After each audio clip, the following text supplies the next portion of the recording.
প্ল্যানটাকে বানিয়ে দিয়ে প্ল্যানটাকে হাতে তুলে দেবে এই জঙ্গি সংগঠন। সেটা জৈশে মোহাম্মদ হতে পারে, সেটা রাজকারে তৈবা হতে পারে, সেটা হিজবুল মুজাহিদিন হতে পারে, অথবা আনসারুল্লাহ বাংলা টিমের নতুন একে লঞ্চ করার জন্য, যেমন সিনেমায় নতুন লঞ্চ করে, তো আইএসআই আনসারুল্লাহ বাংলা টিম যারা আছে বাংলাদেশের যারা জঙ্গি সংগঠন, অথবা জামাতের কোনো জঙ্গি সংগঠন, এই হিজবুত তাহির যেটা ব্যান্ড অর্গানাইজেশন যেটা বাংলাদেশে আছে, তাদের লঞ্চ করার জন্য তারা এদের ইউজ করতে পারে। অটোমেটিক এদের ট্রেনিং চলছে। তাই আমাদের গোয়েন্দা সংস্থা কিন্তু ইতিমধ্যে খবর পেয়ে গেছে যে কোনো এয়ারপোর্ট ভারতবর্ষে। আমি এই গোয়েন্দা ইনপুটস কি আছে সেটা অবশ্যই আপনার কাছে আরো ডিটেলসে আসবো, তবে কর্নেল চৌধুরী আমরা সবাই অবগত, এবং ভারতের যে নাশকতার ইতিহাস আমরা যদি দেখি তাহলে সব থেকে বলা যেতে পারে অন্যতম মানে কুখ্যাত একটা অধ্যায় হচ্ছে গিয়ে এই IC 814 1999 প্লেন হাইজ্যাক, 24শে ডিসেম্বর, একদম অভিশপ্ত একটা দিন। স্বাভাবিকভাবে এই BCAS যে এই অ্যালার্টটা দিয়েছে, সারা দেশ জুড়ে যে অ্যালার্টটা দিয়েছে, এটা কতটা গুরুত্ব সহকারে দেখা উচিত এই মুহূর্তে এই এয়ারপোর্টে যারা নিরাপত্তায় মানে যারা নিরাপত্তায় রয়েছেন, যারা নিরাপত্তায় দেখাশোনা করেন, এই অ্যালার্টটাকে কতটা গুরুত্ব সহকারে দেখা উচিত? ভীষণ গুরুত্ব সহকারে দেখা উচিত। শুধু IC 814 নয়, এর আগে বহু হাইজ্যাক হয়েছে। আপনি এই দেখবেন যে বিভিন্ন সময়ে 1971-এর পরে থেকে আজ পর্যন্ত বিভিন্ন সময় ইন্ডিয়ান এয়ারলাইন্স হোক, এয়ার ইন্ডিয়া প্লেন হোক, বিভিন্ন দেশ থেকে, অথবা যেটা আপনি বললেন একদম প্রমিনেন্ট হচ্ছে IC 814, কারণ এটার উপর অনেক লোক এটা নিয়ে আলোচনা হয়েছে, সিনেমা হয়েছে। Restructuring of security doctrine IC 814 এর পর হয়েছিল, নেপাল থেকে এটা হাইজ্যাক হয়েছিল। তো airport is a very easy target. এয়ারপোর্টটা যে কোনো জঙ্গি সংগঠনের জন্য হাইজ্যাক অথবা ধরো এয়ারপোর্টের ভেতর ঢুকে, যেমন কলকাতা এয়ারপোর্ট একটা ইন্টারন্যাশনাল এয়ারপোর্ট, এইটাকে যদি কিছু করা যায়, নাশকতার ছক করা যায়, তার খবর একদম সামনের পেজে হবে। এবং এটা নিশ্চিতভাবে পাকিস্তান যারা পেছন থেকে এটা মদত দেবে, এইখানে কমপ্লিট সিকিউরিটি ডক্ট্রিন যেটা ভারতবর্ষে, সেটা নড়ে যাবে। ইকোনমিক একটা ভাবে বিরাট ভাবে ধাক্কা লাগবে। এই সমস্ত জিনিস করার জন্য এরা, যেমন অপারেশন সিন্দুরে একদম সাধারণ 26 জন পর্যটককে মারা হলো, সেটার পর অপারেশন সিন্দুর হলো, এত বড় একটা ঘটনা। মানে ইকোনমিক ব্রেন অফ, মানে ভারতবর্ষ যেখানে এগুলো বিশ্বাস করে না, তারা প্রগতিশীল একটা রাষ্ট্র, উন্নতির দিকে এগিয়ে যেতে চায়, পিস লাভিং কান্ট্রি, আমরা টেরর এক্সপোর্ট করি না। কিন্তু আমাদের যে পার্শ্ববর্তী যে রাষ্ট্র, তাদের একমাত্র অবজেক্টিভ হচ্ছে টেরর এক্সপোর্ট করা। এবং টেরর এক্সপোর্ট করার জন্য সামনাসামনি কনভেনশনাল ওয়ারফেয়ার অথবা হাইব্রিড ওয়ারফেয়ার অথবা অ্যাসিমেট্রিক ওয়ারফেয়ার ওরা করতে পারে না, এই লড়াইটা করতে পারে না। ওরা ওই পেছন দিকে আঘাত করবে, এবং পেছন দিকে আঘাত করে হচ্ছে এদের জঙ্গি সংগঠন। তাই একটা প্ল্যান নিশ্চিতভাবে করেছে। এবং আমরা জানি যে ভারতবর্ষে 35খানা ইন্টারন্যাশনাল এয়ারপোর্ট আছে, এবং এখানে স্বপন কনস্ট্যান্ট ইম্পর্টেন্ট, কারণ it's are all very very busy, মানে 24 ঘন্টা 365 দিন এটা অ্যাক্টিভ থাকে, 365 দিন। তো দিস আর ভেরি টার্গেট। আর এইটাকে আমরা যদি ভেবে নিই যে মেন দরজা দিয়ে কেউ ঢুকবে, কেএসএর সামনে বন্দুক নিয়ে সার্ভেলেন্স, এইভাবে হবে না।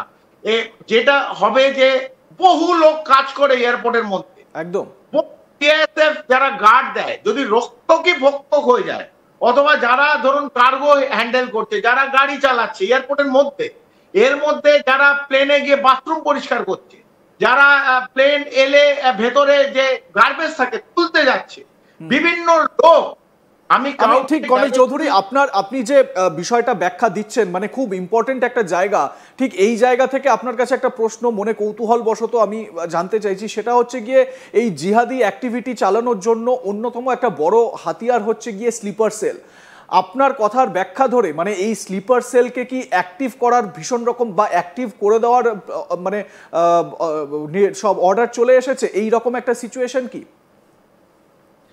দেখুন, মডিউল অলরেডি ধরা পড়ছে। আমরা কিছুদিন আগে জানি আহমেদাবাদে একটা মডিউল ধরা পড়েছে, লাস্কারে তো এবার বিভিন্ন মডিউল ধরা পড়ছে, এবং এই মডিউলগুলো কিন্তু অ্যাক্টিভ হয়ে গেছে। It is not only sleeper cell, cross infiltration from Pakistan হয়েছে কিনা আমরা জানি না, তবে নিশ্চিতভাবে আমি আমার যদি এই ইনফরমেশন গুলো আসে এবং সেপ্টেম্বরে যদি ওরা এটা করতে যায়, অলরেডি জায়গা কোথায় করবে তার রেকি হয়ে গেছে, কিভাবে করবে তার একটা প্ল্যানিং হয়ে গেছে। এটা 5-6 মাস 1 বছর আগে এই প্ল্যানিং গুলো হয়। এগুলো 1 মাস 1.5 মাস 2 মাস আগে এয়ারপোর্ট উড়িয়ে দেবে, তার প্ল্যানিং 1 মাস 1.5 মাস 2 মাস আগে হয় না, এটা অলরেডি ডান। এই জায়গাগুলো রেকি হয়ে গেছে। যারা এটাকে রূপ দেবে তাদের ট্রেনিং চলছে অথবা তারা অলরেডি ঢুকে গেছে। এবং আমরা নেপাল 1751 কিলোমিটার স্বপন, এইটা কমপ্লিটলি যে ইচ্ছে আসতে পারে, গোরখপুর থেকে, বিহার থেকে, বাংলা থেকে, পশ্চিমবাংলা থেকে যে কেউ লোক ঢুকতে পারে, যখন ইচ্ছে ঢুকতে পারে এবং যেখানে খুশি চলে যেতে পারে। বাংলাদেশ থেকে ঢুকতে তাহলে ভিসা লাগে, যদি মানে সোজা ভাবে ঢুকতে হয়, যদি ওই বেড়া তার যেটা থাকে সেটাকে কেটে ঢুকতে হয়, যে কেউ ঢুকতে পারে। কিন্তু সেইটাও নেপাল থেকে তো আরামসে যে কেউ আসতে পারে। তো যারা করবে, যারা এই সবে জঙ্গি সংগঠন যারা প্ল্যান বানাচ্ছে স্বপন, তারা অলরেডি এই প্ল্যান বানিয়ে ফেলেছে এবং আমাদের গোয়েন্দা সংস্থা যারা এটা ধরতে পেরেছে, কমিউনিকেশন হোক, মাল্টিপল জায়গা থেকে আসার পরই এরকম ভাবে একটা নির্দেশিকা জারি হয় এবং এমন ভাবে জারি করেছে যাতে আমি তুমিও জেনে গেছি যে ভারতের 140 কোটি মানুষও জানা উচিত, তাদেরও সতর্ক থাকতে হবে, তাদেরও সচেতন থাকতে হবে যে তার পাশের লোকটার গতিবিধি কি। যদি আমি জানি আমাকে সঙ্গে সঙ্গে খবর জানাতে হবে। তাই এই খবরগুলো যেটা আগে একরকম অন্য স্কুল অফ থট ছিল, এটা সবাইকে জানানো দরকার নেই, আমরা ক্লোজ মনিটরিং করছি। কর্নেল চৌধুরী, একটা প্রশ্ন আপনার কাছে, কোথাও কি এই যে পেহেলগামে অ্যাটাক হলো, 26 জন নিরীহ পর্যটক তাদেরকে খতম করা হলো, তারপর অপারেশন সিন্দুর করলো ভারত, জঙ্গি ঘাঁটিগুলোকে নষ্ট করলো, পাকিস্তান এই তারপর সিজফায়ারের জন্য আবেদন করলো, সিজফায়ার হলো এবং তারপর নতুন করে এই হুমকি এবং নতুন করে ভারতের এই অ্যালার্টনেস, কোথাও কি এই বিষয়টা আপনার মনে হচ্ছে যে এটা একটা ক্রোনোলজি পেহেলগাম থেকে শুরু করে এখনো পর্যন্ত এবং অজানা কোনো আশঙ্কা সামনের দিনে, ক্রোনোলজি এটা মনে হচ্ছে?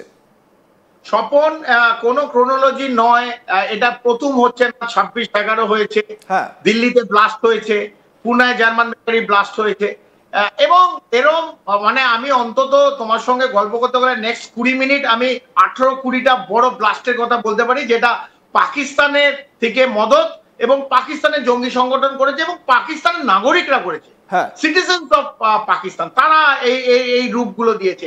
যে জঙ্গি আসছে সেগুলো মার্সিনারি অথবা পাকিস্তানের যাদের এই ট্রেনিং দেওয়া হয়েছে তারাই এসে এগুলো করেছে, ভারতবর্ষে করেছে। এবং আজকেও যদি হয় যে আমরা আগের থেকে নির্দেশিকা পাচ্ছি বিসিএস থেকে, এই ঘটনা কিন্তু একটা রূপ নিতে পারে। কারণ আমরা যতক্ষণ না হয় আমরা একটু কমপ্লেসেন্ট থাকি, না আমাদের কেউ কিছু হতে পারে না, আমাদের কমপ্লেসেন্সি থাকার জন্যই